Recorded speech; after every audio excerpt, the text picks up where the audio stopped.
Então, assim, dizer a todos que é com muita alegria que nós estamos reunidos neste momento.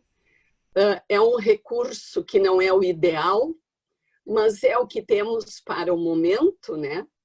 E sempre é bom reencontrar os amigos do nosso centro cultural e principalmente com o objetivo que nos propomos hoje. Todos vocês sabem o quanto a opinião é caro para todos nós da nossa comunidade. Muito aprendemos com ele e ele está atuando há 25 ou 26, agora não me lembro, 26 anos. Completou 26. Completou 26, né? Realizando esse trabalho admirável, sob a coordenação do Milton, acompanhado de um grupo excepcional de dedicados trabalhadores. E quando eu cheguei, eu fiquei encantada com esse instrumento de conhecimento, de atualização que o Opinião proporciona. E comentei com o Salomão o quanto, na minha opinião, nós, dentro do CCEPA, não aproveitávamos toda a sua riqueza para juntos discutirmos os seus principais artigos, naquele conteúdo que pudesse interessar a todos nós.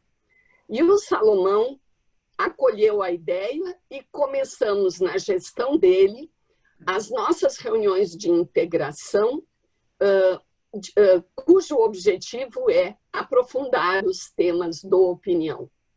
E esse mote nos oportunizou também, de uma maneira muito preciosa, um contato com os integrantes dos outros grupos, que a gente só encontrava na hora do cafezinho, que também é um momento bom.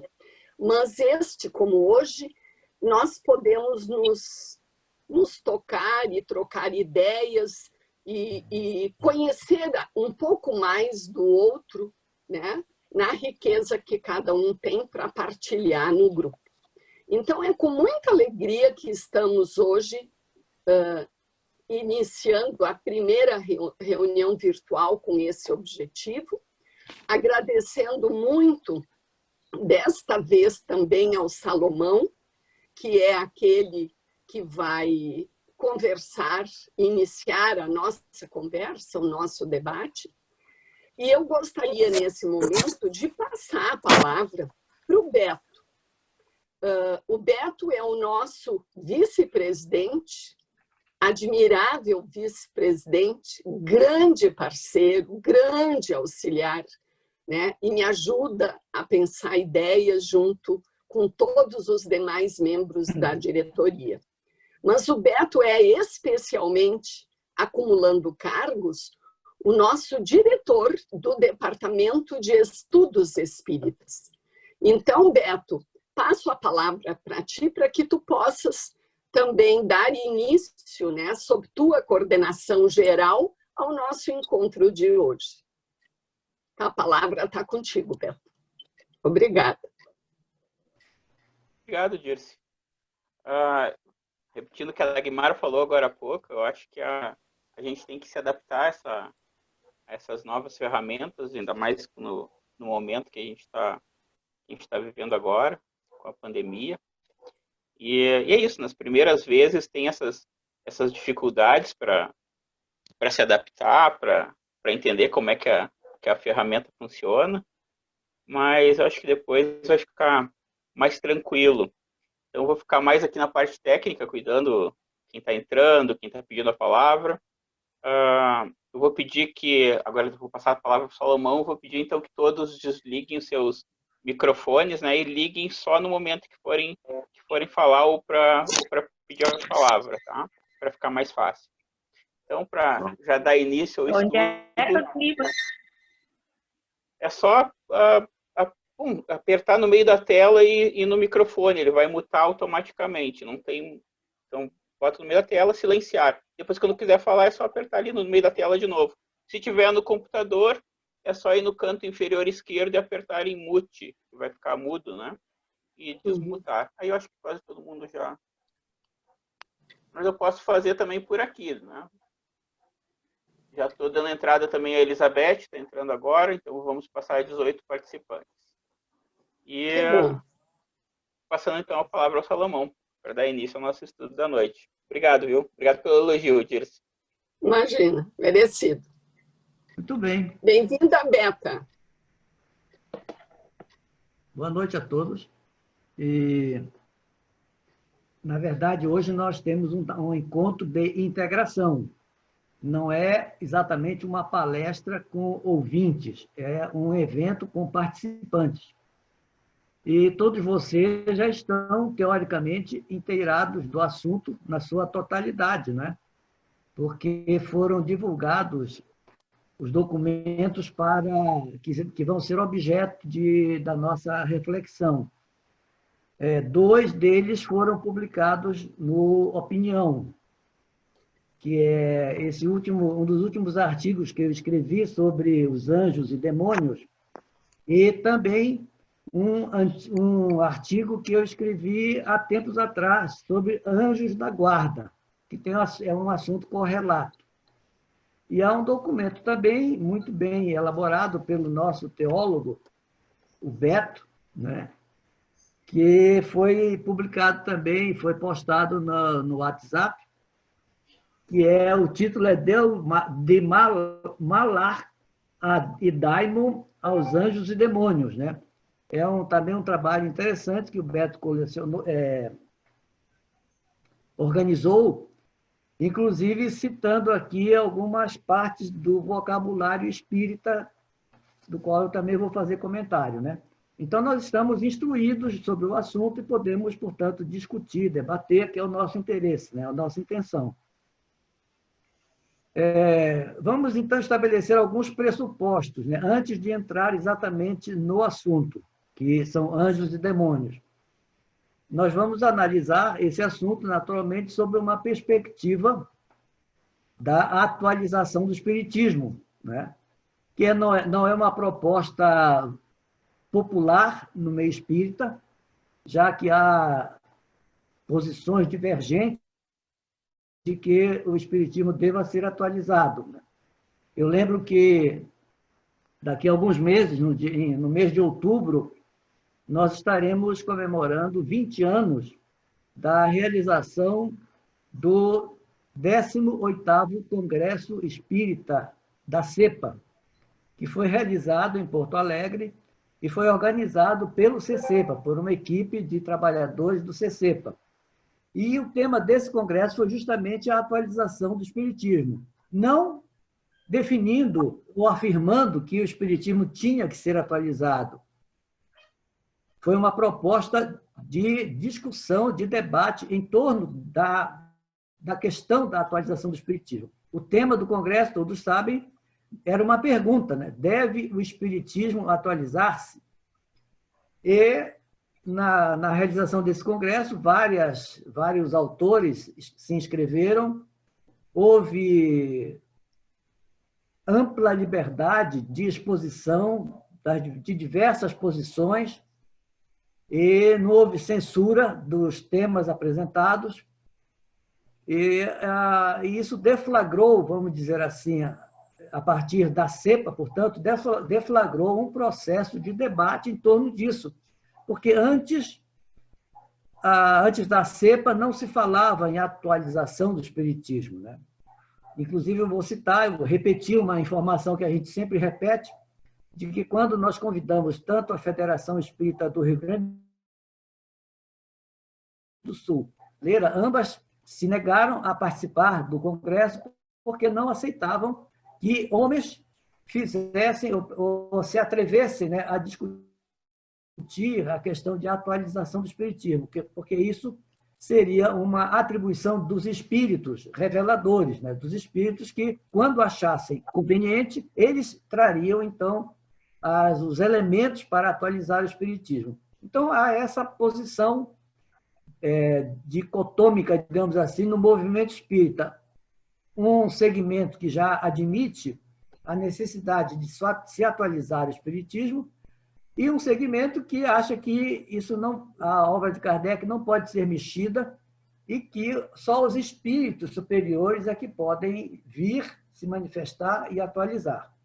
Então, nós, como achamos e trabalhamos nesse sentido, de que o Espiritismo ele precisa ser atualizado, tanto nessa questão da sua linguagem, como da sua metodologia, como também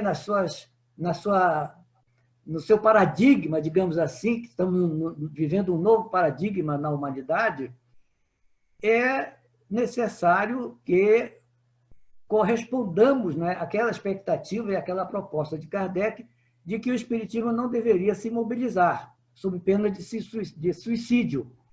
Ele propunha, como todos sabemos, que era necessário que, se a ciência avançasse, o Espiritismo precisaria estar avançando junto com a ciência, para que ele não ficasse estagnado ou cristalizado. Esse é um dos pressupostos, digamos assim, para que nós tratemos desse assunto. O segundo é a questão da contextualização. A obra de Kardec precisa ser examinada dentro de um contexto no qual ela foi produzida. Nós não podemos analisar Kardec imaginando que ele estivesse escrevendo para nós. Ele estava escrevendo para o seu tempo.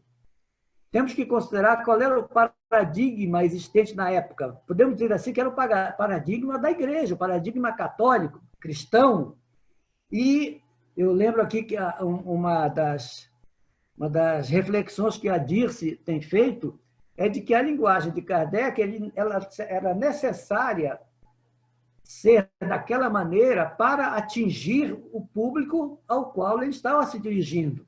Quer dizer, naquele contexto, a linguagem de Kardec era apropriada, porque ele não poderia romper de maneira abrupta, né, com os conceitos, com as concepções vigentes na época.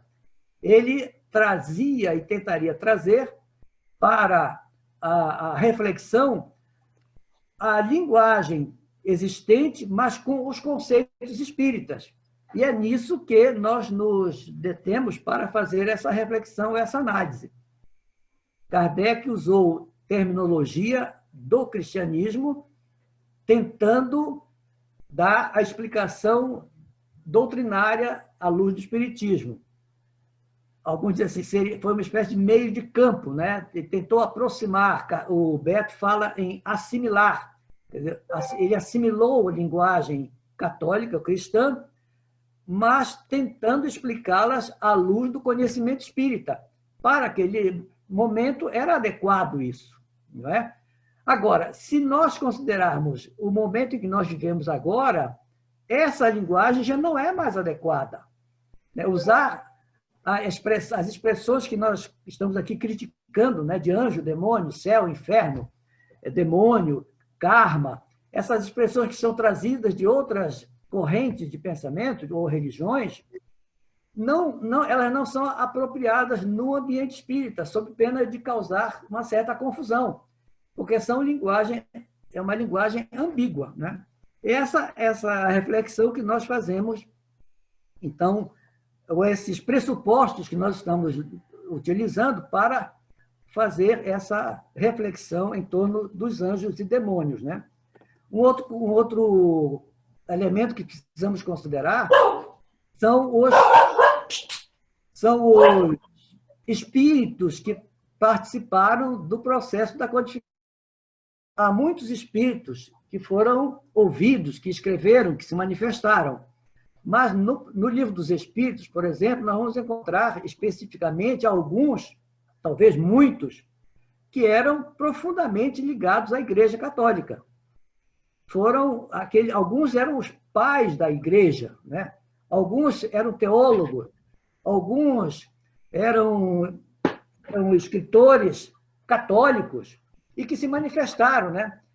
Vocês vão encontrar, por exemplo, São Luís, São João Evangelista, São Vicente de Paulo, Santo Agostinho, François Fenelon, Hugues Lamennais, quer dizer, todos católicos, todos representantes de um pensamento católico. Era natural, então, que na escrita, que nas suas comunicações, ainda estivessem impregnados daquele ambiente da igreja.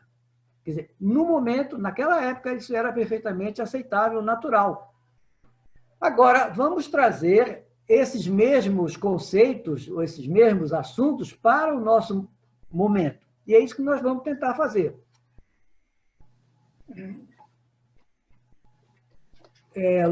No Livro dos Espíritos, Kardec começa, na introdução do Livro dos Espíritos, chamando a atenção com a seguinte frase, né? Para coisas novas, palavras novas.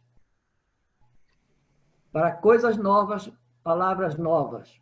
Quer dizer, era necessário, ele teve esse cuidado de usar uma terminologia que fosse específica do Espiritismo.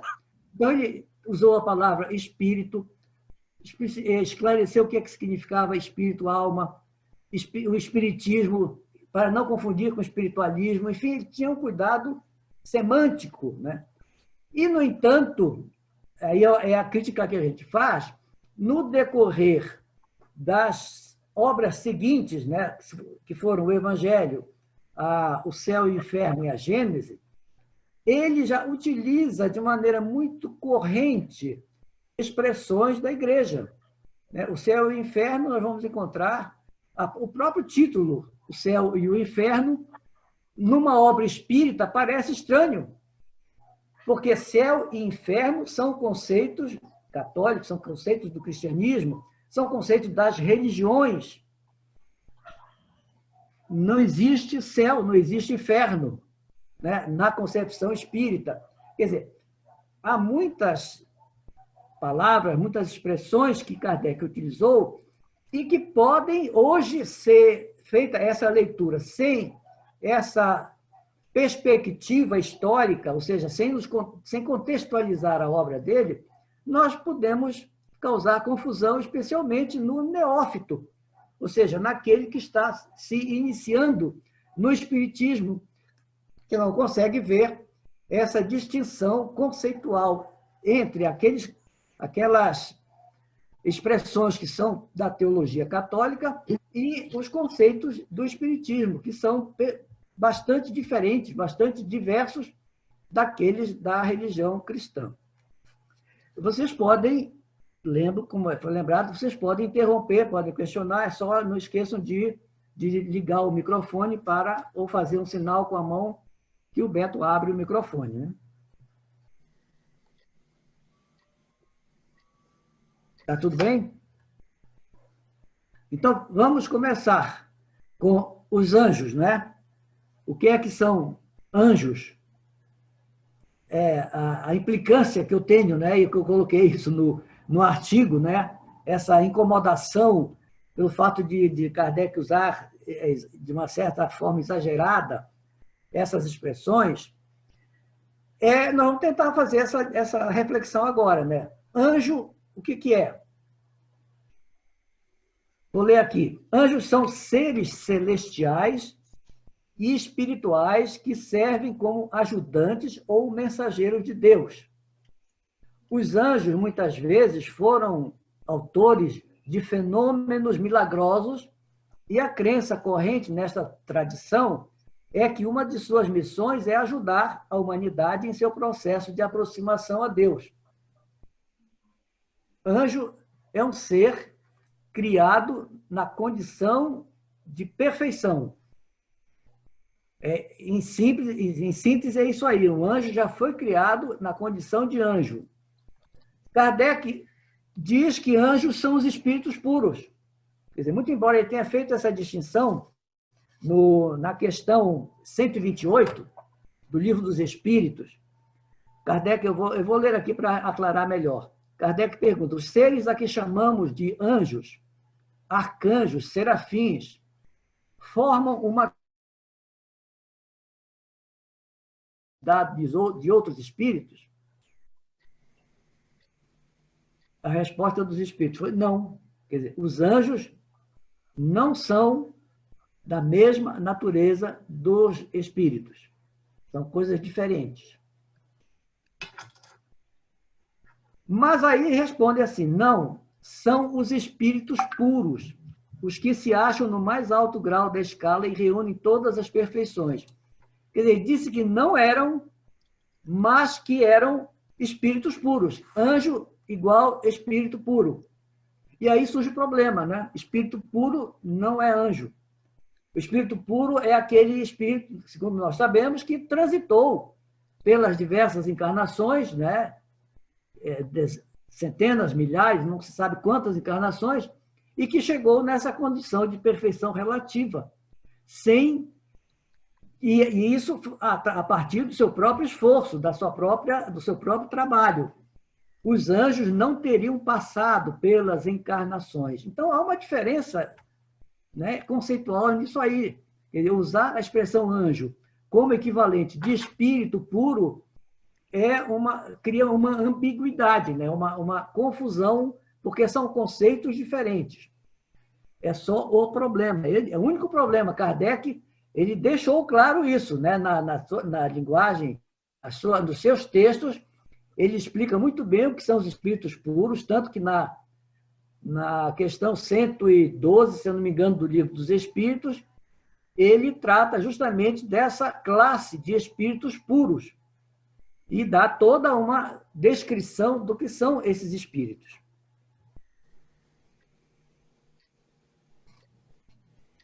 Alguma questão?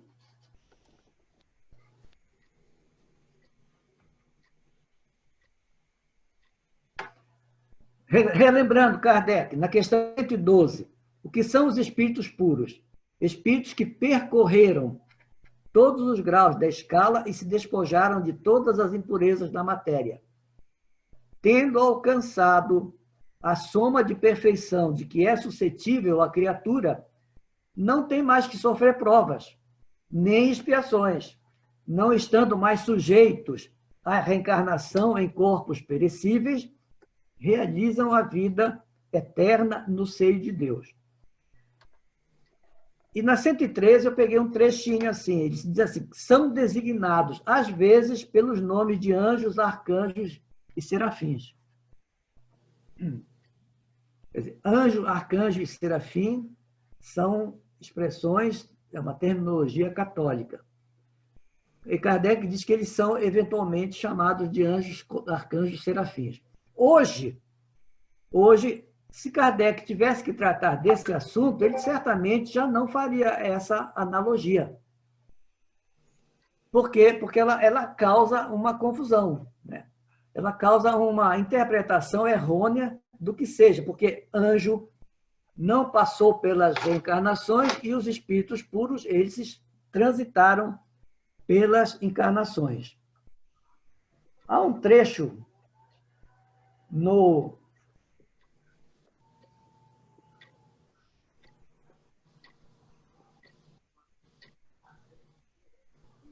estamos localizando aqui uma... sim.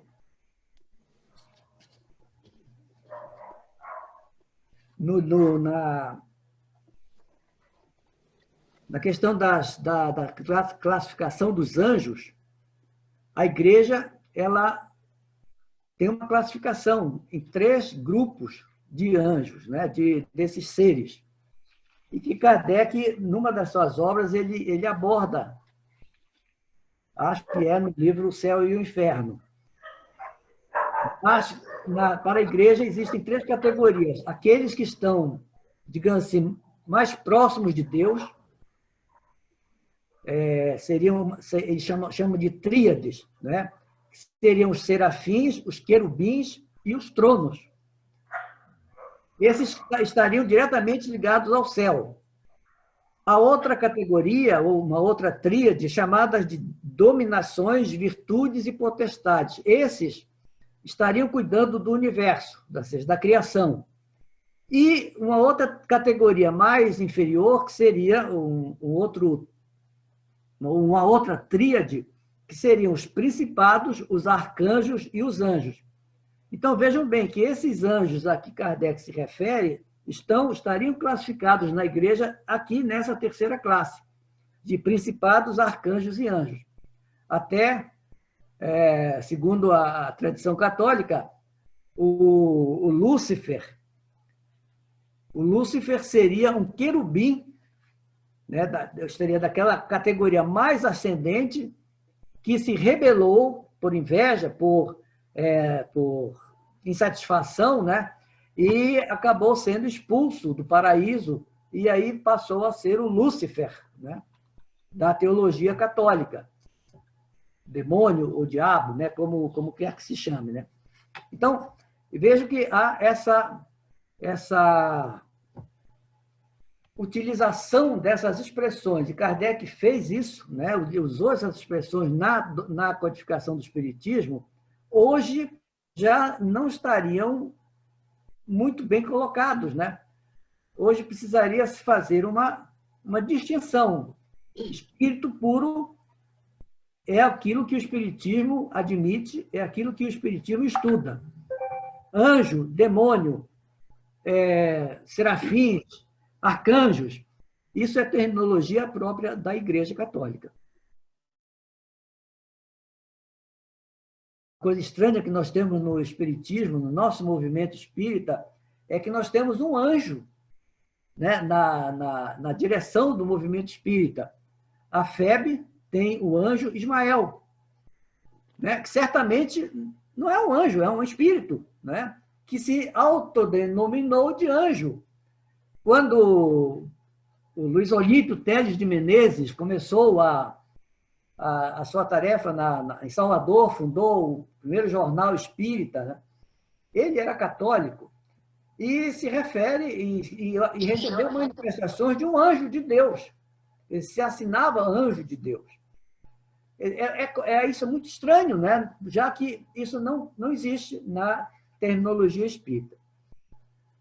No entanto, nós temos um anjo, né? Agora, com relação aos demônios, né? O que são os demônios? Segundo as diversas tradições, Lúcifer seria, como eu falei ainda há pouco, um querubim que se rebelou contra o arcanjo Miguel. E quanto a isso também não existe uma unidade, digamos assim, de explicações na igreja. Há várias interpretações, e não só na Igreja Católica, mas em várias religiões, né? O conceito de anjo, de demônio, existem, né? Mas cada uma dá uma interpretação e dá uma explicação para a existência desses seres, né? Aí Kardec fala que os demônios seriam os espíritos impuros, aqueles da 10ª classe da escala espírita que se encontra no Livro dos Espíritos. Esses seriam, então, o equivalente aos demônios da igreja, seriam os espíritos impuros. Mas demônios, o que são os demônios? Foram seres expulsos dentre aqueles do seio dos anjos e porque se rebelaram a Deus, quer dizer, eram seres perfeitos e, no entanto, tinham aquela imperfeição, uma coisa meio contraditória. E por isso foram expulsos e passaram, então, a constituir uma segunda força do universo, né? E que também eternamente estarão em luta contra Deus, estarão se opondo a Deus e estarão arregimentando almas para os seus domínios. Quer dizer, essa é a função dos demônios, segundo a teologia. Existe isso no Espiritismo? Não existe. Espírito impuro é um espírito nas suas primeiras experiências. Espírito atrasado, espírito inferior, mas com perspectivas e com a inelutabilidade, né, de progresso. Quer dizer, ele vai progredir. Cedo ou tarde ele estará progredindo e atingirá, no futuro, fatalmente, a condição de espírito puro. Quer dizer, isso todos nós estamos nesse caminho, nessa romagem, transitando da imperfeição para a perfeição. Então, são conceitos totalmente diferentes, né? Agora, com relação aos anjos da guarda, que é um tópico interessante, né, para também nós refletirmos, eu vou tentar não ser muito longo. Os anjos da guarda foram objeto de um artigo que eu escrevi também há alguns anos, em que reconhecendo, né, a importância desses seres que são os nossos amigos, né? Mas achando estranho que Kardec tenha sido tão minucioso na abordagem dessa questão. No Livro dos Espíritos, Kardec emprega 33 questões só para tratar dos anjos da guarda. Ele, inclusive, faz uma classificação no Evangelho segundo o Espiritismo. Deixa eu ver aqui, que eu anotei. No Evangelho segundo o Espiritismo, ele faz uma distinção. Quando ele trata das preces para o anjo da guarda, ele faz uma distinção, que existem os anjos da guarda, que são os seres superiores, e existem espíritos familiares para cada um de nós. Existem espíritos familiares ou simpáticos que nos auxiliam. É um luxo danado esse que nós temos, né, de ter à nossa disposição um guia, quer dizer, um espírito superior, que é o principal, ele é superior, e temos os auxiliares desse espírito, desse guia, desse anjo da guarda, que são espíritos familiares, né? Eu já me contentaria de ter só um espírito familiar comigo, né? Que me aguenta. Eu quero lembrar aqui a reflexão jocosa, né, que o Jones faz sobre essa questão dos anjos da guarda, né? Porque ele se penaliza da função do anjo da guarda, né? Já que nós somos geralmente espíritos teimosos, né? Insubordinados, e que geralmente não ouvimos os conselhos, as orientações, as advertências dos nossos anjos da guarda. É uma expressão, né, trazida da Igreja, que também acho que não tem sentido se insistir nessa denominação, apesar de ela ser profundamente arraigada, né, nas nossas tradições, na nossa cultura, mas que não tem, porque o anjo, né, já definimos, o anjo não é um espírito, né, que seja como nós. O anjo é um ser especial, foi criado já nessas condições de anjo. Perfeito. E os nossos amigos espirituais, esses sim são simpáticos, esses nos apoiam, e temos um profundo respeito a eles. Agora, naquele artigo, a reflexão que eu fazia era com respeito a se nós temos que viver permanentemente submissos a essa orientação, a esse, eu não queria dizer julgo, né, mas a esse acompanhamento do espírito, como se fôssemos dependentes. E eu creio que nisso aí, infelizmente, o movimento espírita, de uma certa forma, estimula muito, né? Talvez até amparado na própria reflexão, no próprio estudo que Kardec fez no Livro dos Espíritos sobre os anjos, que atribui a eles uma função muito importante. E de sorte também que, numa outra questão do Livro dos Espíritos, os Espíritos dizem que nós somos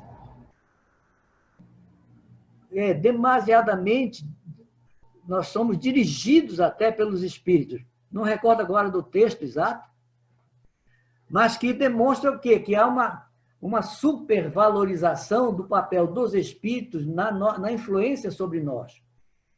O que não é, né? O que não é o mais desejável numa reflexão que se tem feito atualmente sobre a questão da nossa autonomia, né? O Espiritismo é uma doutrina para a liberdade, é uma doutrina de livre pensamento, de autonomia e não de heteronomia. Quer dizer, o pensamento religioso nos impõe essa concepção heterônoma, ou seja, nós temos que cumprir com a lei, as leis de Deus, com as recomendações dos Espíritos. Nós temos que ser submissos, ser tementes a Deus. Não é bem isso, mas é quase que isso. Tementes a Deus, tementes às consequências dos nossos erros, não fazer o mal, porque senão nós vamos ter que sofrer as consequências. Quer dizer, são elementos externos uma legislação exterior nos impondo um comportamento, ou seja, de fora para dentro. Isso é heteronomia.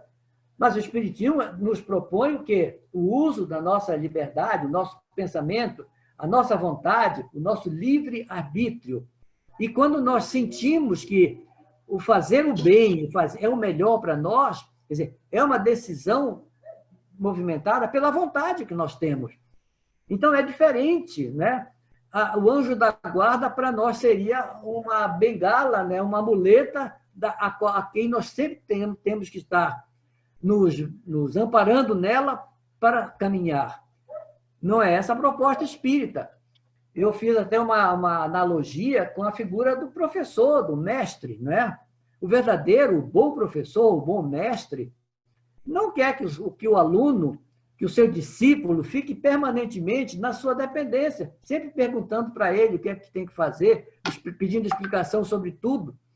O professor, o bom professor, fica feliz, fica exultante quando o aluno se independiza, quer dizer, adquire autonomia, anda com as suas próprias pernas. Aí ele fica feliz, eu cumpri a minha tarefa. Então, eu não quero imaginar que espíritos bons, bondosos, que eles têm as suas atividades no mundo espiritual, têm as suas tarefas, têm as suas atribuições, seus compromissos, e tenham que ficar junto de nós, né? Aí, recomendando, prevenindo para a gente não fazer uma besteira, dando conselho, advertência, e que a gente geralmente não ouve, não é? Então, quer dizer, é até um desrespeito para com espíritos que estão ocupados, que têm as suas atribuições, que são espíritos bons, desrespeito e ficar dependente e toda hora pedindo que eles nos auxiliem, quando o melhor seria que nós estivéssemos agindo, né, resolvendo os nossos problemas, adquirindo autonomia. Eu sei, diz assim, alguns podem dizer, mas tu diz assim porque tu és espírita, tu já tens, né, já está velho, já adquiriu algum amadurecimento, mas tem gente que precisa disso. Eu não estou discordando disso, né? Eu acho que em cada fase do nosso desenvolvimento, nós necessitamos mais ou menos, ou até não necessitamos mais da religião, ou das muletas que a religião nos proporciona. Então, se no centro espírita, por exemplo, chega alguém que precisa, que está ainda carente, está em conflito, está necessitado, eu vou recomendar para ele, sim, que se busque apoio, que pense nos seus guias, pense até no santo da sua admiração, da sua convicção, para buscar ajuda em algo espiritual. Mas, naquele momento em que ele se encontra, mas à medida em que ele for evoluindo, ele terá que ir se desfazendo dessas muletas e caminhar sozinho. Esse é o propósito da vida. Independização, liberdade. E a liberdade para agirmos segundo as nossas próprias forças, convicções e vontade. Bom,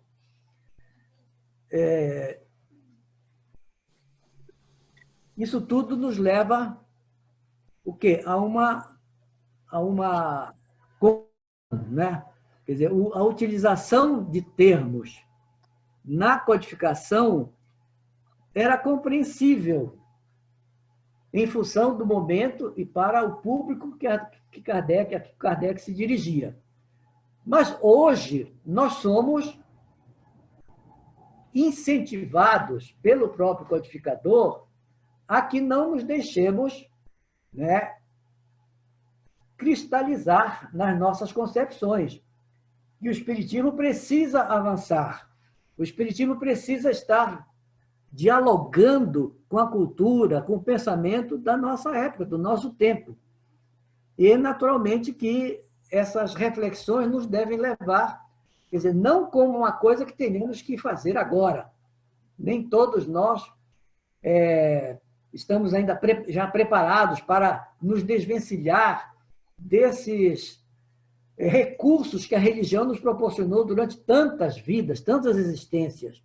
Mas pode ser algo a ser buscado, né? À luz da reflexão que o Espiritismo nos convida a fazer, na análise dessas posturas que podem ser orientadas e supervisionadas pela razão, pelo raciocínio, pela lógica, pela nossa vontade, pela nossa liberdade, e buscarmos, então, uma posição mais adequada. Ou seja, que o uso de algumas expressões hoje já não caberia, né, no nosso linguajar, na nossa comunicação espírita.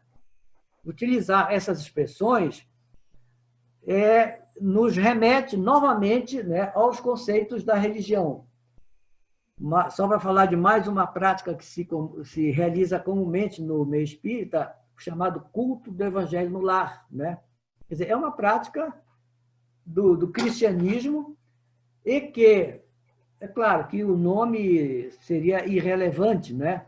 Mas não tem por que se falar de culto no espiritismo. Assim como não se cultua nem médiuns, não se cultua obras, não se cultua práticas, né? O culto do evangelho seria o quê? O estudo do evangelho. Mas o estudo do evangelho também não é o estudo da doutrina espírita. As reuniões que se pode fazer, que se deve fazer em casa, devem ser de estudo do espiritismo, não necessariamente um culto do evangelho, porque como ele é preconizado, ele implica num ritual, inclusive, né? Há um catecismo, digamos assim, um roteiro para como se deve desenvolver o culto do evangelho, como se inicia, o que é que se lê, o que é que se faz depois, as irradiações e preces para quem são. Quer dizer, é toda uma coisa bastante codificada para o cumprimento por parte daqueles que são os adeptos espíritas. A proposta livre pensadora, laica, né, nos aponta para outras posturas, né, de verdade, de trato dos assuntos espíritas com base na racionalidade, com base no pensamento laico, livre pensador, humanista. Então, não vejo como hoje nós continuarmos utilizando, né, terminologia que não condiz, que não corresponde aos princípios espíritas. Era essa a mensagem, era essa a reflexão. Vamos conversar um pouco sobre isso, então. Podem ligar os microfones. Uma observação, então, sobre a questão dos anjos, daquele texto que eu compartilhei nos grupos. Então, eu gosto muito de ver a origem dos termos e como esses termos eles vão mudando ao longo do tempo, né? Então, quando a gente tem essa origem lá em hebraica, né, no Malaquim, eles eram os mensageiros. Então, esse o Malaquim, os mensageiros, eles não necessariamente eram um ser sobrenatural. Podia ser um homem. Né? Eles geralmente eram retratados como na figura masculina, mas não necessariamente um desencarnado, um espírito, né? E esse próprio termo, esse próprio conceito, ele vai mudando com o tempo. Acho que com aquela aproximação com o Império Babilônico, a gente tem a figura que o Salomão falou do Saraf, que é o serafim, que é uma chama, uma centelha, ou seja, naquele momento não tinha nem forma. Aí já é uma classe superior. O Malak, ele ainda não tinha asas, né? Então ele tinha figura humana. Quando a gente pensa, então, no Saraf, não, a gente já tem uma aproximação com os zoroastrismos, e o serafim ganha asas, né? Como os deuses da Babilônia tinham. Então a gente está falando isso em torno de 600 a.C., mais ou menos. Isso vai aumentar até 500 a.C., quando a gente tem aquela assimilação maior, quando tem a figura do Deus bom e do Deus mau, que daí surge a figura do Satanás, né, que é o Satã, o inimigo. Mas isso a gente deixa para depois. Então, na época dos evangelhos, que começa a tradução da Bíblia hebraica para o grego, e a própria escrita dos evangelhos em grego, o termo Malak, ele é traduzido para aguelos, que era o termo que existia na Grécia para mensageiro. de agélia, de mensagem. Então, vocês veem o próprio termo, que está presente no próprio nome do evangelho, que é em agélia, é a boa nova, é a boa mensagem, a boa notícia, né? Está sendo transmitida. Então, isso deles serem os seres criados perfeitos, ou esse ser etéreo, com asas, já é uma construção bem posterior. Ela já é da própria a consolidação do cristianismo, vamos colocar assim, já nos primeiros séculos, ali, século II, século III, naquele conjunto pré-niceno, pré-niceia pré-325, que é consolidado. Eu acho interessante, um outro curso que eu estou fazendo, que é de teologia de matriz africana, eles têm um termo que é Irumali. Esse termo Irumali eu traduzi usando o dicionário como iluminados e submeti ao professor.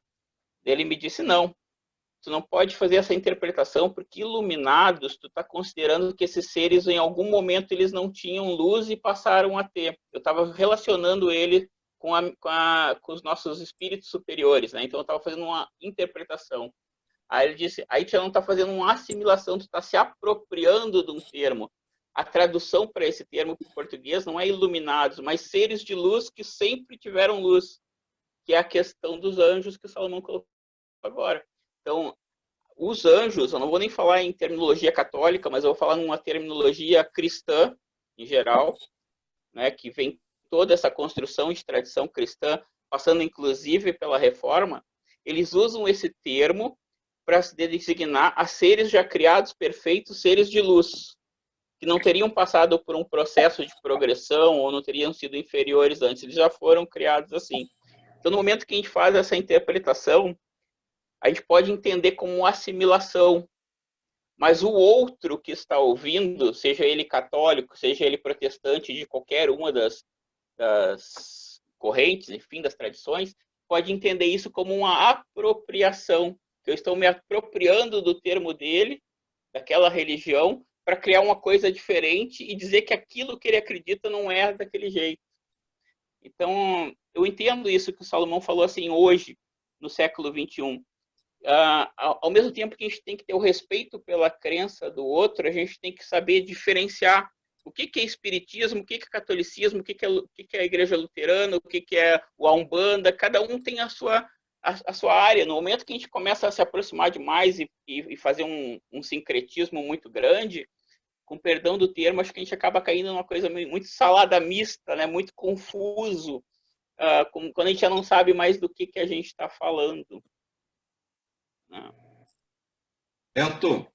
Oi. Beto, essa tua referência aí de que essa apropriação, nós poderíamos aplicar isso ao que Kardec fez. Ele teria, a partir de toda essa exposição que o Salomão fez, quando ele parte da visão teológica dos anjos e tal, para depois chegar à proposta espírita de espíritos superiores, etc.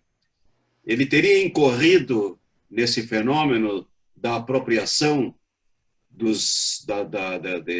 elementos da teologia cristã para, a partir disso, propor a teoria espírita? Olha, Milton, assim, é uma das críticas que muita gente faz ao Kardec e aos escritos do Kardec, aquela questão do etnocentrismo, de se dizer que a civilização que ele representava era superior e que as outras civilizações ou eram bárbaras, ou eram selvagens, ou eram um nível inferior de evolução. Eles ainda teriam que encarnar muito para se tornar europeus. Então, aquela visão branca, europeia, daquela cultura como sendo superior à das outras. Né? E isso se reflete também na visão religiosa. O cristianismo como sendo superior, ele é a máxima universal, então a moral cristã é superior às outras. As outras ainda estariam num nível inferior que precisam evoluir. Ele não consegue, nesse momento, o século XIX, claro, a gente tem que contextualizar ele, Kardec por anos estudou frenologia, ele considerava muito difícil um europeu né, encarnar como um chinês, né, porque ele teria que talvez encarnar em missão para ajudar aquele povo a se desenvolver, porque na visão dele seria mais bárbara. Então, para alguns, sim, podem considerar como uma apropriação, né? Mas também, contextualizando, a gente tem que imaginar que aquele era um período complicado. A gente tinha, então, a gente só pode falar de uma hegemonia católica já naquela época, porque desde 1500 ali a gente tem a Reforma Protestante. Então, já não era uma hegemonia total, né? Mas a gente pode sim falar desse contraste entre cristianismo e outras tradições. Não sei se ficou claro. Posso falar? Eu acho que me parece que não houve essa apropriação, porque no linguajar de Kardec, aliás, eu falei sobre isso na última reunião que tivemos, de muitas vezes quando se manifesta alguma coisa sobre o espiritismo, é em contraposição ao que existe na Igreja Católica. E aí, no caso de anjos, demônios, falávamos na semana passada de milagres, quer dizer, ele nunca utilizou essa terminologia dentro da exposição do que é espiritismo. Ele nunca disse que os espíritos são anjos, e não os tratou como anjos. Ele disse, o que existe lá como anjo na Igreja Católica são, na verdade, espíritos evoluídos, espíritos puros, que já passaram por todas as encarnações necessárias para chegar à pureza, no fim do processo evolutivo. Quer dizer, então, me parece que não existiu essa tentativa, nem ele escorregou nesse processo de assimilação, me parece. Eu acho que... Pode falar. Era o Donarcio? Quer falar? Depois não. Eu aguardo. Não, fala. Vai, Donarcio. Por favor. Eu vou seguir mais ou menos a exposição do Salomão. Eu acho que, de alguma maneira, nós estamos tratando de atualização, né? Eu não lembro bem do ano que foi, que o Arthur chegou pela primeira vez aqui, a gente foi até Santa Maria, viajamos com ele, e ele estava muito entusiasmado com a ideia da atualização. E eu senti que a maioria das pessoas entendia exatamente como se espalhou depois, de que queria-se reescrever as obras de Kardec. Passado tantos anos, eu acho que continua presente a ideia de atualização, mas não no sentido de reformar Kardec, mas de seguir adiante Kardec, no sentido de agregar conceitos novos, entendimentos novos, como se faz em ciência, né? Não se joga fora livro de ciência, se agrega conhecimento ao que já existe. É assim que se constrói, de alguma maneira, o conhecimento. Eu acho que esse é um tema que a gente deveria quase que permanentemente estar discutindo, né? Trazer informações novas, livros novos. Esse assunto que surgiu agora no WhatsApp do pessoal de José Fore não deixa de ser uma maneira de atualizar, né?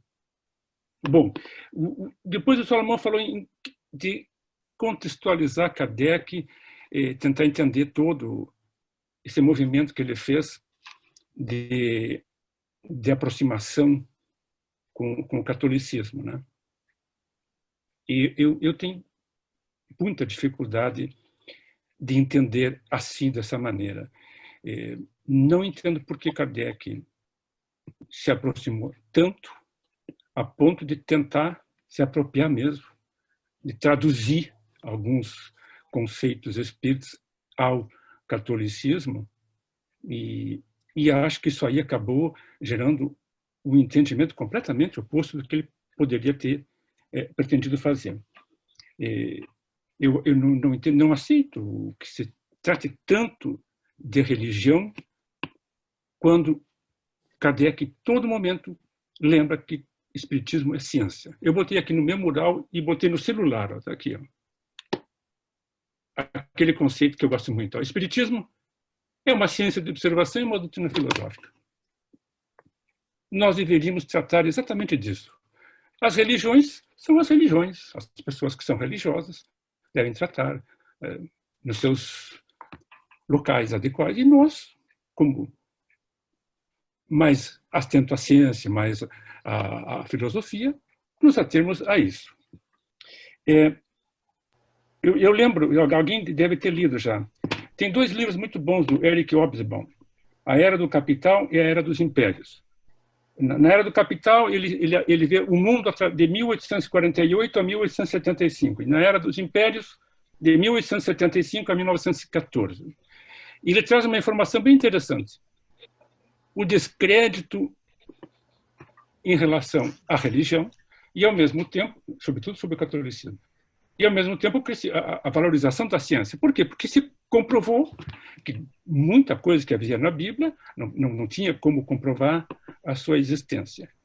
E que a religião ficou muito atenta às camadas mais inferiores.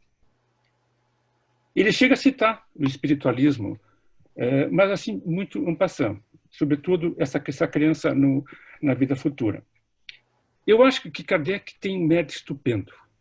Foi de trazer essa descoberta do mundo dos espíritos. Porque até Kardec se falava muito de espírito, de alma, do que fosse. Mas ele trouxe uma realidade, para mim, pelo menos, né, de que existe um mundo que podemos dizer paralelo, podemos ser o que quiser, né? Mas é um mundo que está aí, né? Que nós temos alguns contatos, algumas informações muito rudimentares, mas que está aí, existe. Cabe a nós, de alguma maneira, investigar alguma coisa. A influência católica no espiritismo acabou, de alguma maneira, também dogmatizando essa relação espírito e nós encarnados. Que eu acho que, de alguma maneira, nós temos também que levar adiante essa desconstrução, né? Bom, para tratar dos demônios, né? Tem um livro que vocês devem conhecer também, do Carl Sagan, O Mundo Assombrado pelos Demônios. Ele traz uma informação que todos nós conhecemos, que, no princípio, demônio não era entendido como nós entendemos hoje, consequência do catolicismo, né? Ele chega a citar, nós citamos muitas vezes, acho que Kardec faz isso, né? Que Sócrates dizia que muitas das suas inspirações filosóficas vinham. Então, cita essas figuras, e sempre mencionando que eram seres entre Deus e os homens. Eram seres bons e seres maus. Me lembra muito os espíritos que nos influenciam hoje, que são, como nós, desencarnados, que têm tendências boas e tendências ruins. Cabe a nós aceitar as boas, né? E o neoplatonismo, né, logo depois da virada de Cristo, que começou a trazer mudanças nesse entendimento do demônio, né? Ele cita aqui, porque me chamou a atenção, porque é uma pessoa bastante influente na codificação. Ele chega a mencionar como um dos principais elementos do catolicismo na mudança do conceito de demônio, que é Santo Agostinho, no livro A Cidade de Deus, livro 8º, em que ele faz todo um estudo do neoplatonismo e dá uma carga muito negativa a esse conceito, a parte de demonizar, né? Que mudou completamente o entendimento. Ou seja, que era um ser mal, que suavizava o mal, que carregava o mal para todo mundo. E a partir daí mudou tudo. A partir do século XI, mais ou menos, né? Começou. Eu diria assim, para vocês terem uma ideia, de Platão até as Cruzadas, o entendimento de demônio se manteve naqueles moldes lá do princípio. A partir desse advento eu tenho a impressão que foi Latrão, se não me engano, mudou completamente esse entendimento, se demonizou. A figura do demônio realmente é a figura do mal. Deixa eu ver, era isso mesmo? Era isso. Sobre anjos da guarda, que o Salomão falou finalmente, ó,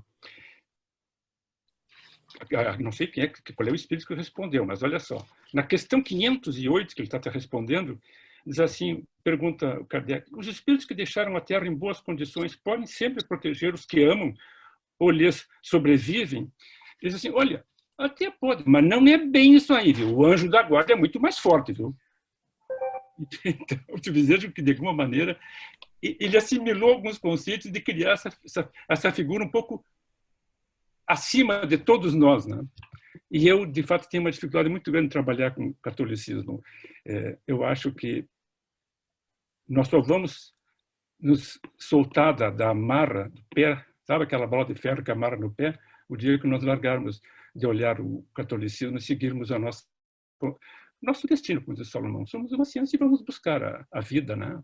Uma filosofia que nos traga alegria, esperança, confiança, enfim, né? É isso. Dirce, seu ralado? Eu estava pensando, né, Salomão, o Kardec a seu tempo atualizou, né? E atualizou muito e enfrentou uma barra para atualizar, né? Teve a perseguição da igreja violentamente, de intelectuais, de jornalistas, a gente vê na história, né? Mas essa atualização que ele prega, ele tentou a seu modo e com os recursos que ele tinha, ele tentou fazer também. E encontrou dificuldades como nós encontramos hoje também, né? Uma delas, eu acho que deve ter sido a mais difícil, foi ele libertar-se primeiro do paradigma em que ele foi criado, né? Só isso já é um esforço hercúleo, né? Para se libertar. E a gente lendo a obra, a gente vê que ele não conseguiu extrair totalmente todos os condicionamentos, né? Mas ele encontrou dificuldades para fazer isso, não só nos conceitos que embaralham às vezes, como tu bem disseste, levando o espírita que está iniciando a se confundir, né? E até a pensar que ele fez uma assimilação, como o Beto falou, né? Para mim, eu não gosto da palavra assimilação, porque assimilar é pegar o que era e tornar meu, fazer igual. Mas adequou. O recurso que ele teve para ser um pouco melhor aceito era pegar o referencial teórico das pessoas de seu tempo, que em sua grande maioria eram católicos ou eram de igrejas cristãs, pegar esse referencial de linguagem e fazer uma adequação e um paralelo ao espiritismo. E eu concordo contigo na crítica que tu fazes, que pode levar a gente a pensar que o anjo, que é aquele anjo que eu aprendi, é o mesmo anjo dentro do espiritismo. Mas se tu segue no estudo do espiritismo, tu vai estudar a evolução do princípio espiritual e tu vai perceber que são coisas completamente diferentes. Ser criado perfeito para a perfeição, né? Então, eu acho que aquele espírita que por si só lê a obra toda, ele vai perceber a diferença, né? E eu não sei, eu sou uma defensora, né? O seu Jones diz uma expressão que eu gosto muito, ele critica e ele mostra que aqui o Kardec não foi feliz, acolá cria ambiguidade, mas no fim ele diz, mas eu amo o gordinho, né? Eu também, eu sou uma defensora de Kardec. E lendo o assunto do nosso encontro, que é Anjos e Demônios, eu vi o quanto ele trabalhou lá no Céu e Inferno para argumentar ideias que ele refutou. Então, a ideia do céu como um espaço delimitado, né? Ele diz a ideia de que só os anjos, né, conseguem visualizar a divindade ou chegar perto de visualizar a divindade, né? Então, ele diz lá no Céu e Inferno, no capítulo 3, no item 6, ele diz: o mundo espiritual tem esplendores por toda a parte, harmonias e sensações que os espíritos inferiores, né, não conseguem entrever, mas que estão acessíveis, esses esplendores, em toda parte, àqueles que já trilharam e que já conseguiram essa condição de poder visualizar.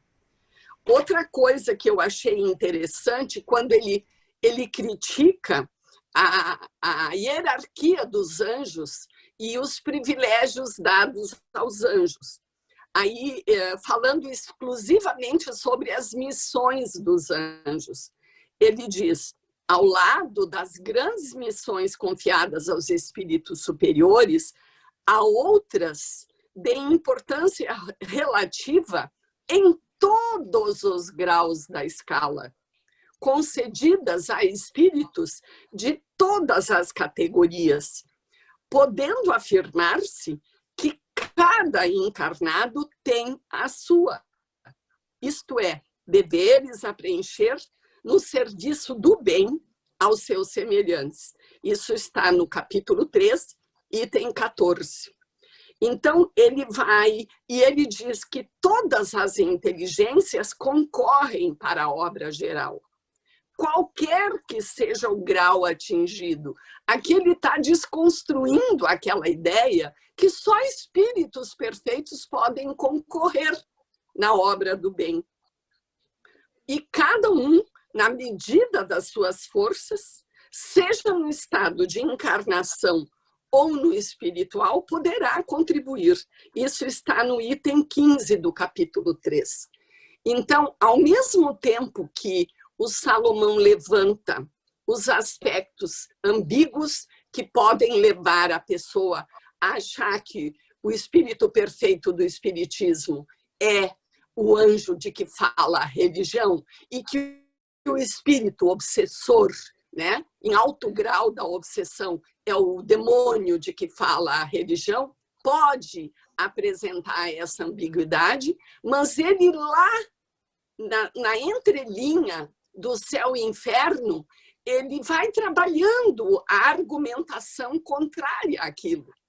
Então, de certo modo, eu faço aqui, não a defesa, porque o Kardec não precisa disso, mas para ajudar a gente a compreender o processo que o Kardec viveu nessa tentativa de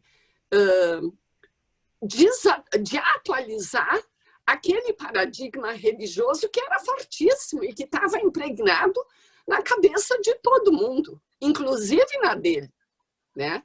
Então, eu acho muito legal essa busca, e ele buscava essa autonomia, né? Mas na obra toda. Mas eu acho que há críticas que o Salomão faz e que são muito pertinentes, né? Como eu até assim, ele falou na questão do evangelho no lar, né? Eu fiquei muito tempo numa casa religiosa, espírita religiosa, e era só o que se fazia, né? O problema não é falar e dizer que eu posso fazer eu sozinha o meu culto, ler o evangelho, porque o espiritismo adota a mensagem evangélica de Jesus. Então, o Kardec diz isso muito claramente. Então, o problema é o ritual e é a maneira como é feito e fazer isso exclusivamente, né? Então, eu faço essa comparação que, chegando no Centro Cultural, eu fui colocada com a doutrina propriamente dita, que, infelizmente, nas casas espíritas, pelo menos aqui, não posso generalizar, porque só conheci uma, né? Mas nesta que eu fui, era exclusivamente o que se fazia, né? Então, esse para usar um termo assim, esse é o equívoco, né? Esse é o equívoco. Mas eu acho que quando eu fico muito com a ideia inicial do Salomão, quando ele introduziu a fala dele, e que ele falou que precisamos atuar. Precisamos sim, mas eu acho que também nós temos que encontrar um melhor caminho para fazer isso aí. Né? Kardec, o próprio Kardec... Senão nós vamos ficar falando sozinhos. Isso. O próprio Kardec deu exemplo de atualização, né? O primeiro livro lançado tinha 502 questões. Na segunda edição, ele duplicou. Ou seja, ele ampliou, reformulou conceitos, e até eu acho curioso, né, que os espíritos, segundo ele mesmo diz, os espíritos fiscalizavam o trabalho dele, né? E, no entanto, deixaram passar muitas coisas que teriam que ser corrigidas depois, né? Então, essa questão de espírito revelador, para mim, o Jones também faz, às vezes, um xiste com relação a isso, né? Que os espíritos reveladores, eles não sabiam tanto, né? Porque deixaram passar muitas coisas na revisão. Kardec pode ter errado, os espíritos tinham que ter alertado que faltava abordar tais assuntos, que tais assuntos teriam que ser tratados de outra maneira, e deixaram passar. Só na segunda edição é que Kardec, ele mesmo, fez as devidas correções, né? Quer dizer, atualizar não é destruir, não é modificar a obra de Kardec, é a partir dela trazer aqueles conceitos para o mundo de hoje, né? Usar a linguagem de hoje. Quando se fala em atualizar, de maneira nenhuma implica em modificar o texto de Kardec. Isso aí tem que ser muito claro, porque aí seria um crime, né, de autoria, de violentar a autoria de alguém. Não se pode fazer isso. Mas se pode, a partir daqueles conceitos que estão ali, refletir, reformular até, mas não mexer no texto que o autor escreveu. Eu queria propor que, nesses minutos finais que nós temos, ainda temos 15 minutos, que os demais participantes também dissessem alguma coisa, né? Afinal, nós não sabemos se estão concordando, se ficou alguma dúvida. Aproveitem, nem que seja para falar 1 ou 2 minutos, para dizer alguma coisa, até como feedback. Né? Então, com a palavra, vocês que ainda não falaram. Podem ligar os microfones. Só falaram bambam até agora, né? Salomão, enquanto o pessoal fica pensando o que vai dizer, mais uma crítica que eu faço, sobretudo nas duas urdas, no céu e inferno, no Evangelho, é a visão antropomórfica de Deus que Kardec torna presente em cada linha desses 2 livros. É uma coisa impressionante, né? Deus permite, Deus faz isso, Deus faz aquilo. Isso me incomoda realmente. É um outro ponto, né, a ser estudado, refletido. Né? Posso falar? Sim. O depoimento da Dirce me fez lembrar um ditado interessante, que quando o discípulo está pronto, o mestre aparece. Isso aí, essa vivência dela e esse dito, nos insere numa questão maior. É uma diferença que eu sempre tenho com uma interpretação que o Kardec fez daquela citação "Há muitas moradas na casa do meu pai". Eu me manifestei quanto a isso outra vez. Ele colocou isso quanto à multiplicidade de mundos habitados. Para mim, isso sempre me apareceu que a casa do meu pai, com muitas moradas, essas moradas são todas as religiões.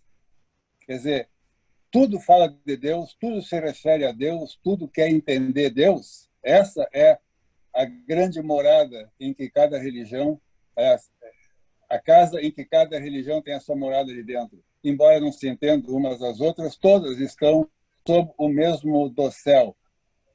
E nesse ponto eu acho que dentro do Espiritismo também a gente pode enxergar essas moradas diferentes na casa do Pai. E o que nós estamos fazendo, me parece que nós estamos construindo uma casa nova. Não pretendemos reformar a casa velha espírita construída por Kardec, transformada em religião, porque tem muita gente que ainda depende desse tipo de contato com essas verdades, com essas ideias, com esses sentimentos, que não seja exatamente através da autonomia. Ainda tem que haver, para muita gente, ainda tem necessidade de que haja essa heteronomia para que elas possam caminhar com alguém segurando, com alguém conduzindo. Agora, nós nos propomos a autonomia, então eu acho que isso que existe, o CEPA, a CEPA, já é esse processo de construção de uma nova morada que está se desenvolvendo. Por isso que eu repito o que eu falei semana passada. A necessidade de começarmos a colocar as coisas mais positivamente e pararmos de constantemente nos motivarmos, nos contrapormos ao que estabeleceu a Igreja Católica, ao que estabeleceu Kardec. Eu sempre me lembro que Kardec ele conviveu muito de perto com o fato de o espiritualismo racional ter sido varrido do panorama filosófico, do panorama intelectual da França, por pressão da religião católica. E ele não seguiu com essa, colocando o espiritismo exclusivo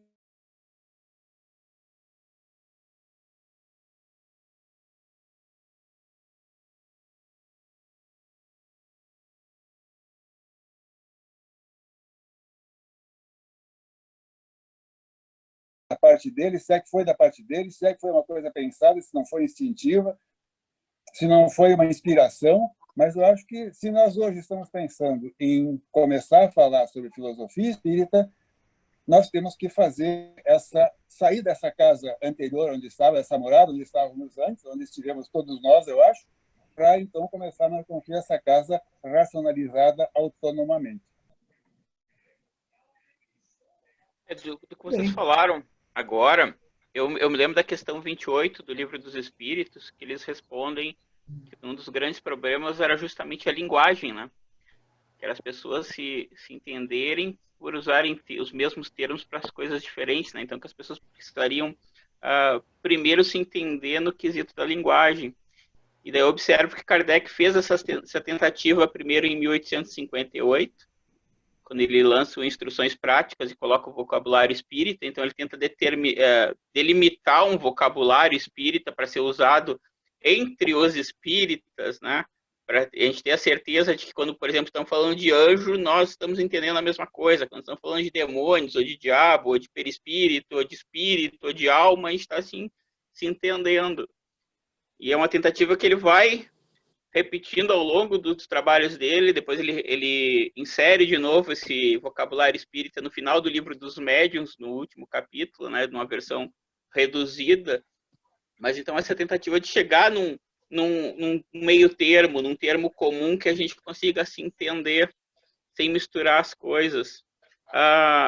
Muito interessante, tá? A colocação da Dirce sobre a casa religiosa, a do Donarson ali, quando falou também do religiosismo e do cientifismo, e agora o Leonardo com essas muitas casas. Eu me pergunto muito se essa casa religiosa, se essa guinada que o espiritismo sofreu, seguiu no caminho religioso, não foi o que permitiu a sobrevivência dele no Brasil enquanto ele desapareceu em outros países. Então, quando a gente fala quando o Leonardo fala ali na nova casa, eu fico pensando assim, eu acho que não é tão nova assim, eu acho que é mais uma nova velha casa, que me parece uma tentativa de resgatar essa ciência espírita que se perdeu. Kardec desencarna em 69, e depois a gente tem poucos continuadores ali, seguindo um caminho mais científico do que religioso. Flammarion é um que logo depois acaba se afastando justamente pelo excesso de misticismo. mas a gente tem Denis, Delane e outros pesquisadores, então é um caminho científico que vai encolhendo até que quase praticamente desaparece, né? Ficando poucos pesquisadores. Então, me parece, desses últimos anos para cá, um ressurgimento dessa face científica, né, e filosófica do espiritismo. O Beto, agora o pessoal de Juiz de Fora vai colocar no YouTube, né? Tem um dos autores tem um trabalho interessante, escreveu um artigo em que ele refere a preocupação de Kardec em naturalizar a mediunidade. Que, de certa forma, como tu disseste, quando o espiritismo se tornou religioso, tu dogmatizou, tu tornou uma coisa sacra, tu não podia contestar espírito, tu não podia contrariar espírito, tu não podia falar mal de espírito. Por quê? Porque tudo que o espírito dizia era certo, não se podia. E essa forma acabou, me parece, de alguma maneira, inibindo o surgimento de muitas capacidades mediúnicas que não eram tão religiosas, né?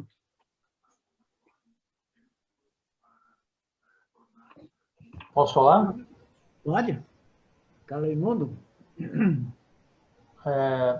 Não, eu até compartilho com a Dirce desse sentimento. Nós entramos, acho que mais ou menos na mesma época, né? Passamos a frequentar o CC.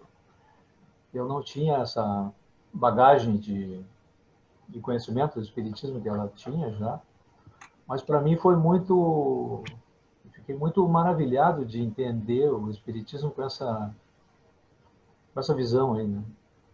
Desde que a Eloá me recebeu ali, me explicou como era, eu fiquei verdadeiramente interessado. E eu acho que isso aí, todos que estão interessados em estudar e conhecer, se aprofundar, têm esse mesmo sentimento aí. Esses dias eu estava vendo um filme sobre o Darwin, eu estava vendo, a gente vendo um filme assim, a gente vê os detalhes que a pessoa passou, o que o Darwin sofreu logo depois que foi publicada a obra dele, né, Evolução das Espécies, sobre a evolução, né? Ele encarou uma barra muito pesada ali. Eu imagino que o Kardec tem enfrentado também esse tipo de pressão, né? Eu imagino a coragem do homem desse, a determinação. E mesmo numa época, claro, era como o Medrano esses tempos aí falou, que era o iluminismo, aqueles homens estavam todos envolvidos naquela corrente do iluminismo. Mas mesmo não sabendo de tantas coisas que a gente sabe hoje com relação aos evangelhos apócrifos e toda uma realidade, né? E o Kardec trabalhou nessa dessacralização, né, vamos dizer assim, desses entendimentos, né? E racionalizou todo esse conhecimento numa verdadeira doutrina. Eu acho que eu acho que o Leonardo falou, acredito que ele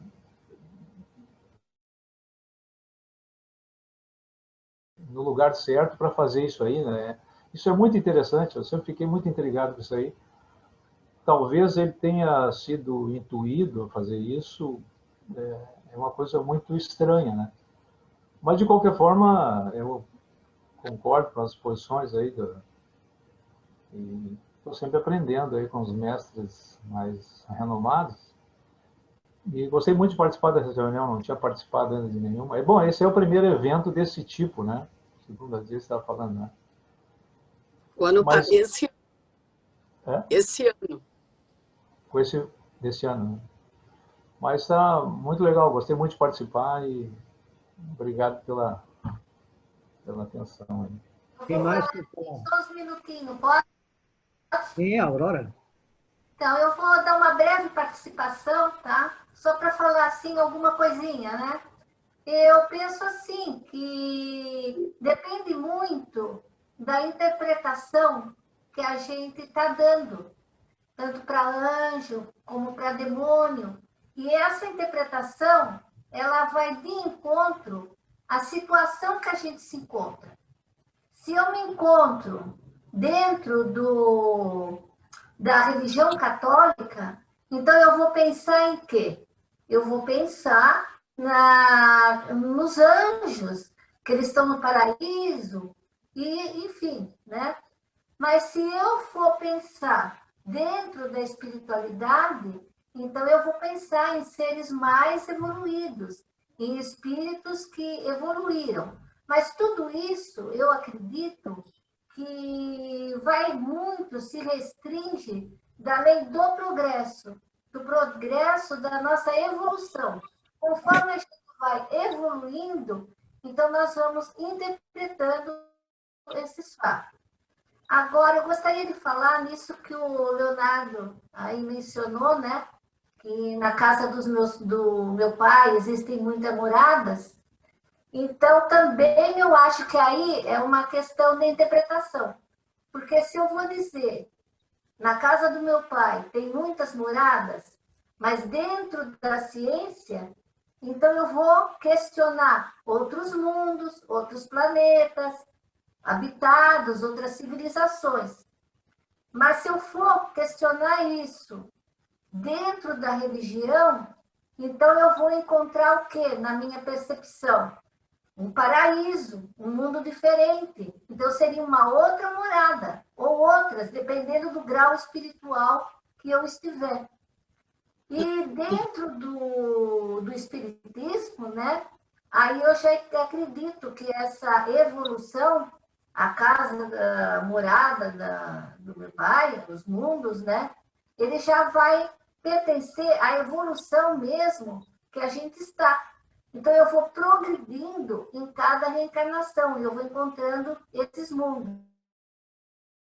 Agora, eu, pessoalmente, que nem o seu Salomão falou agora há pouco, né?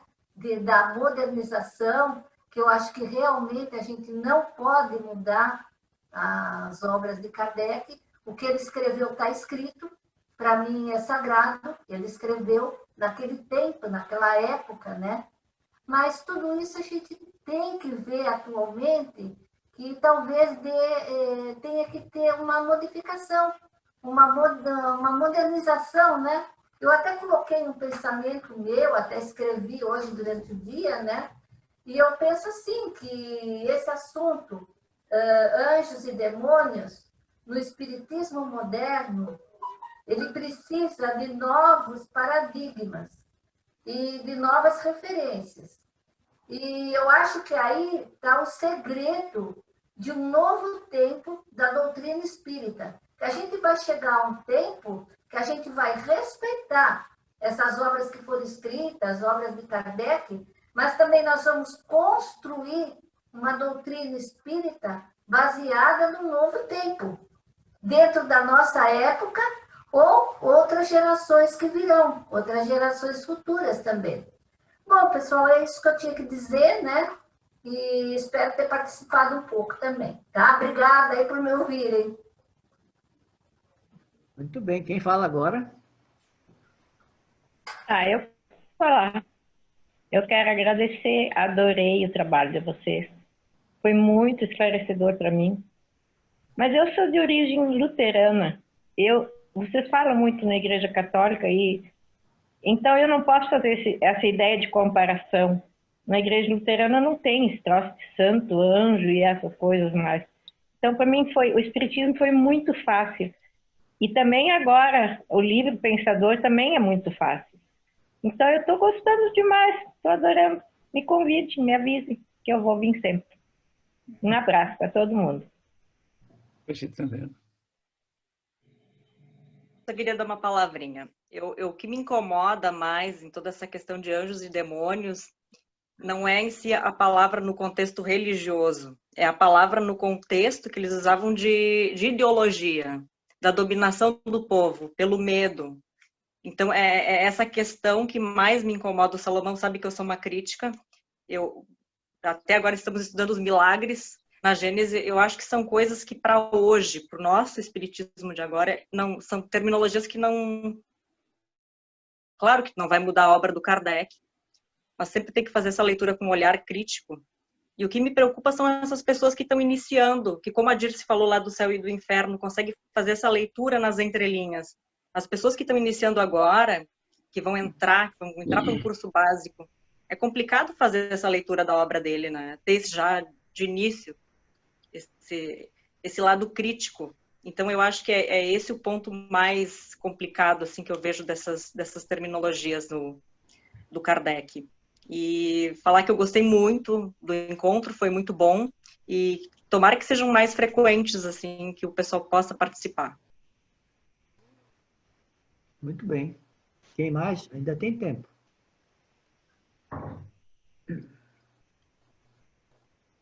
Uma última coisa, então, Salomão. Eu acho assim, o bonito, né, nessa questão da relação do encarnado com o mundo espiritual, né, que é o que está por detrás das figuras dos ditos anjos e ditos demônios, né? A doutrina traz a contribuição da compreensão da lei da afinidade, né? E isso eu acho que a gente teria que trabalhar, que aprofundar, que discutir, porque isso é que dá elementos que auxiliam no progresso do ser, né? Quer dizer, toda aquela compreensão do que eu crio em mim, né? Cria toda uma corrente de afinidade que vai me aproximar, né? Tanto entre os encarnados quanto os desencarnados, me aproximarem em afinidade, né? E que vai permitir, então, que ocorra esse canal de comunicação que pode me levar ao crescimento, né? Então, muito mais importante do que ficar preso no ele disse isso, ele falou esse conceito, é a gente trabalhar o que está por detrás disso, né? Que é essa possibilidade dessa relação entre seres, né? E que isso é regido pela lei da afinidade. E aí, ir além disso, o que compete a mim fazer para que eu tenha mais saúde mental, para que eu tenha até mais saúde física, né? Por trás da lei da afinidade. Então, acho que isso também seria importante de ser trabalhado e aprofundado, né? E a gente não ficar tão preso nessa questão da crítica de vocábulos, né? A gente conseguir ir um pouco além, né? E trazer do espiritismo, porque eu me lembro que a primeira vez que eu li a crítica ao Anjo e Demônio, e que eu recém tinha saído da casa espírita, eu fiquei sem... Não tem anjo da guarda? Como é que é isso, né? Quer dizer, ter esse cuidado também de como nós vamos fazer essa transição de conceitos, né? Para que possa ser realmente assimilado, que possa ser realmente compreendido naquilo que de melhor a doutrina tem, né? Então, era só isso que eu queria dizer. Me lembrei da lei da afinidade para regendo as relações, né, entre os seres no mundo todo e entre mundos. Muito bom. Se não tem mais ninguém para falar, eu quero agradecer pela participação, que foi enriquecedora, né? A gente nunca aborda com plenitude e com segurança necessária todos os assuntos. Então, a participação é sempre válida, porque é um debate e a intenção é essa, é interagir, é integrar. Beto. Beto, tu conseguiste registrar todos os presentes? Sim, registrei e está sendo gravada a reunião. 9. Não, porque teve gente que não falou, mas que está conosco, né, Beto? Sim, teve 19 participantes, né? O Sérgio saiu um pouquinho mais cedo. E depois que o Beto postar nos grupos, outros participarão também assistindo, né? Sim. Isso aí. Mas era importante, Beto, ter a relação dos que compareceram na reunião. Sim, tudo gravado. sim, gravadinho. Tu tem? Tá bom. Sim, tem o registro aqui no aplicativo, no computador, fica registrado. Tá, porque eu não consegui ver todos. Só vi alguns. Encerramento. Semana que vem, no mesmo horário, tem o meu grupo, em todas as terças, então quem não participa fica convidado, se quiser participar. Tá bem. Então, obrigada, Beto. Estão convidados. Muito Tá bem. Bom, Boa uma noite. boa noite para todos, né? Um abraço a todos. Boa noite a todos. Boa noite, pessoal. Boa noite. Um abraço para todo mundo. Cuidem. Até a próxima. Grande abraço. Boa noite, Boa até noite, amanhã. boa noite a todos. Até amanhã, né, Salomão? Muito bom. Boa noite. Boa noite. Obrigada pelo convite. Boa noite, Joyce. Boa noite. Obrigada também pelo convite. Muito bom, muito proveitoso. Uma boa noite a todos. Boa noite. Igualmente.